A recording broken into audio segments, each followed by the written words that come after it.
कि अभी महाराज जी एक वक्ता भी कोई बात चली है, व्यक्ति नाम बदल के कथा कर रहा है, जो अपना टाइटल है तो जो अन्य टाइटल है वो ब्राह्मण लगा लगा के, कोई अग्निहोत्री नाम लगा लगा के कथा कर रहे हैं। तो क्या सही है? यदि कथा ही करना है तो अपने नाम लगा के करो जो वास्तविक है।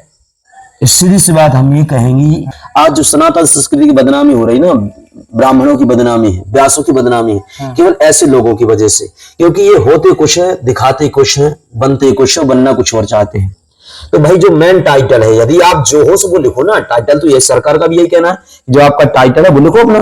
तो ऐसे लोगों से सावधान भी रहना है कि इनके वजह से अग्निहोत्री पीछे लगा लिया, तो ऐसे लोगों की वजह से अच्छे अच्छे लोग बदनाम हो रहे हैं। तो इनसे सावधान रहना। और भाई हम तो यही प्रार्थना करेंगे कि जो भी कथा व्यास आपके यहाँ कथा करने के लिए आए, वह उसका आधार कार्ड चेक करो, उसकी वोटर आईडी चेक करो, वो किस गुरु परंपरा से जुड़ा है वो चेक करो, उसको शास्त्रों का ज्ञान है कि नहीं उसको चेक करो। तो ऐसे जो सनातन संस्कृति को बदनाम करने के लिए नाम बदल बदल के, टाइटल बदल बदल के कथा मंच पर बैठ रहे हैं, और ऐसे लोगों की वजह से भागवत कथा को बदनाम किया जाता है। तो वैष्णवो विप्रो वेद शास्त्र विशुद्धि के दृष्टांत कुशलो धीरा वक्ता कार्योति निष्पह। विरक्त होना चाहिए। विरक्त का मतलब होता है संसार के संसाधनों से विरक्त, इंद्रियों से विरक्त, काम वासनाओं से विरक्त।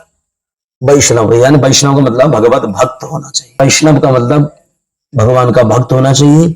और वैष्णव का मतलब होता है परंपरा प्राप्त आचार का शिष्य होना चाहिए। गुरु परंपरा से निर्वाह करने वाला, गुरु परंपरा को आगे बढ़ाने वाला वो व्यक्ति व्यास या कथावाचक होना चाहिए।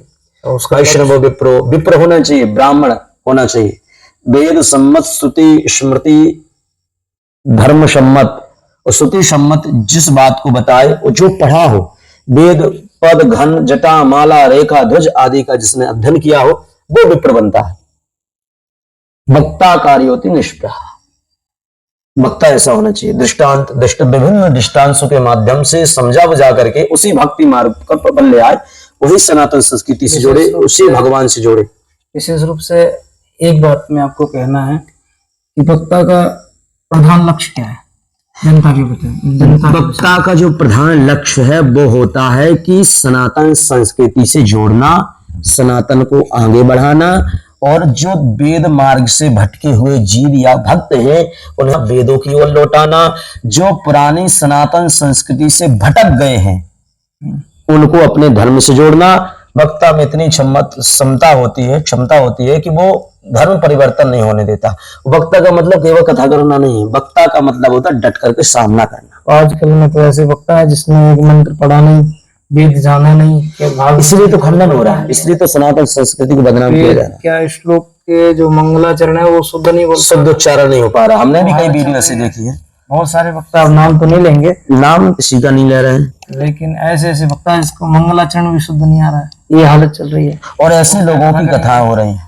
हम लोगों ने तो पढ़ाई की मर्जी, तो पूरा शुरुआत ही हम लोगों की वैदिक परंपरा से पूरा प्रथम सबसे पहले वेद का अध्ययन किया।